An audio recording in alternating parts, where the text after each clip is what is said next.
Okay? You gotta watch your back. If a fight goes down, you keep your back to the wall. If you do drop that soap, kick that shit over to the shower wall, put your white ass up against the motherfucker, slide down it, bend over, pick that shit up and never stop looking up. Because, to me, I think people are asleep at the motherfucking wheel at this point, and that's why so much shit has been able to, just look at what's gone down since 2001. The shit is crazy. But they're just hoping that nobody can start to put the whole picture together. They just keep throwing the next shit at you. Oh, here comes the pandemic. I mean, look, nobody even came out tonight. I'm blaming it on that fucking swine virus. Fuck that. Yeah, man, it's killing my fucking shows.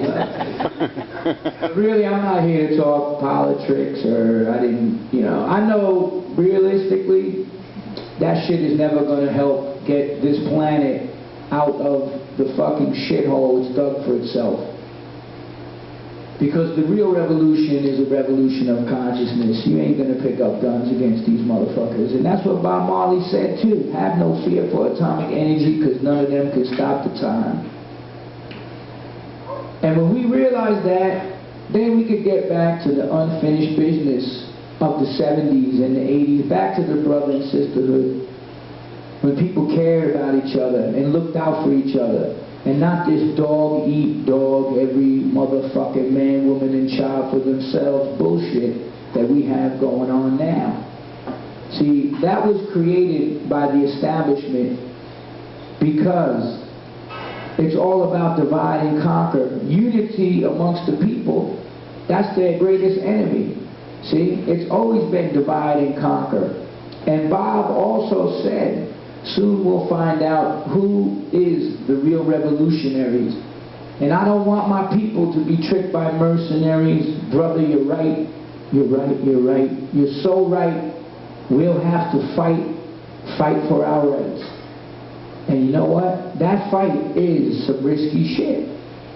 It's risky to stand up and speak the truth nowadays. I mean, look what they did to Charlie Sheen, God bless his soul.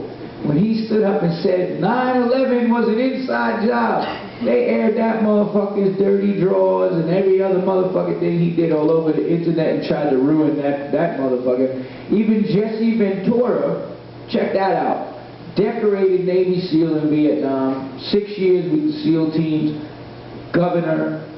He saw loose change, came out and said, man, the government fucking lied to us. Next thing you know, his son's fucking locked up in prison. He disappears. He's talking about surfing. Disappears during the election when we need the motherfucker the most. He's gone. Going on talk shows. You know, before that he was on Alex Jones talking about that he was crying when he saw that documentary and what the fuck is going on in the world. And then he's on fucking Jay Leno, stoned out of his mind, talking about, yeah man, I just want to ride the big one out. But see, in a great story well told, it is the writer's job to put the characters into greater amounts of risk. And why is that? Because only then do you get to see what a motherfucker values. The greater the risk, the greater the value. You know, that's what we do when we go to the movies. We want to see what does this motherfucker want and how far is he willing to go to get it. That's storytelling in a nutshell. Well, since the moment of my conception on this planet, me and Risk have been on a first name basis. We've always found ourselves face to face in some dark alley bent on each other's destruction. You see, it took my mother 40 years to tell me that I was conceived out of a rape. That my father, who she left, broke in one day, beat her up, and raped her in front of my older brother, who was 1 at the time. And the same thing happened with my younger brother 2 years later. I used to, because of everything that happened after that, I used to look up to the heavens when I was going through all the orphanages and the foster homes and the abuse and all of that stuff and say, look at God and curse to the heavens and say, why the fuck are you doing this to me? What did I do? But now, you know what? I don't ask that anymore because I know. See, I talk about risk, and I talk about value, and I talk about character, but true character is only revealed under pressure. The greater the pressure, the greater the revelation of true character. See, the Marines know that shit. They tell you what? When the going gets tough, the tough get going. Dang it, ain't no more Marines out there, goddamn. They hit that one in D.C.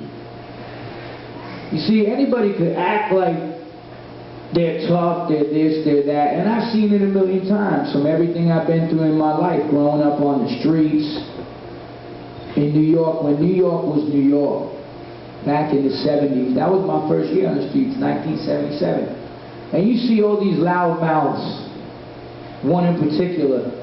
You know, no, not Harlem. Stop, motherfucker.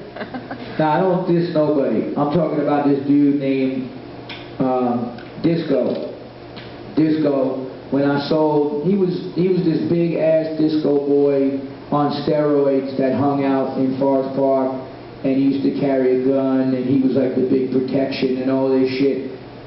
And always talked shit about how he ran shit, everybody was scared. He looked like John Travolta on steroids, like I said in my book, and, you know, everybody was intimidated by him. But then, you know, this dude's sister jumped out of a window from some fucking dust that we sold, and the dude came in and just blazed up the whole park. I ended up getting hit with a ricochet bullet. But that dude was the first one to run.